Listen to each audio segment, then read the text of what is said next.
और उधर वक्फ बिल में बदलाव को लेकर जेपीसी ने कुछ अहम सुझाव दिए। आज हुई बैठक में एनडीए सदस्यों के 14 सुझावों को माना गया।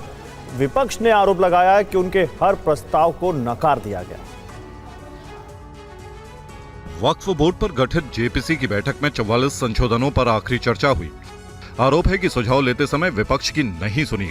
जेपीसी ने कई संशोधनों को मंजूरी दी है और कई में बड़े बदलाव किए हैं, जिसमें कहा गया है कि संपत्ति वक्फ है या नहीं इसका निर्धारण जिला अधिकारी नहीं करेंगे। कलेक्टर की जगह राज्य सरकार से नामित अधिकारी फैसला लेगा। वक्फ बोर्ड में 2 से ज्यादा गैर मुस्लिम सदस्य हो सकते हैं। पंजीकृत वक्फ बोर्ड पर नया कानून लागू नहीं होगा। जो रजिस्टर्ड नहीं है उनके भविष्य का फैसला वक्फ कानून करेगा। संपत्ति दान करने वाला प्रैक्टिसिंग मुसलमान हो। जेपीसी के अध्यक्ष जगदम्बिका पाल ने कहा कि सबकी सहमति से ये प्रस्ताव दिया गया है।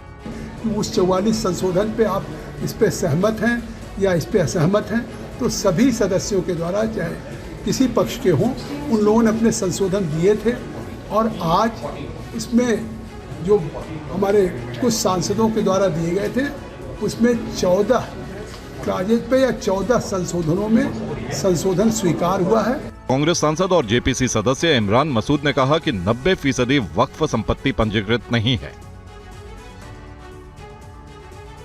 बीजेपी नेता संजय जायसवाल ने कहा कि विपक्ष ने गैर जरूरी विरोध किया। कांग्रेस नेता नासिर हुसैन ने भी आरोप लगाया कि विपक्ष की राय नहीं मानी गई। क्लॉज में चर्चा हुई, जिनको अपोज करना था उन्होंने किया, जिनको सपोर्ट करना था किया।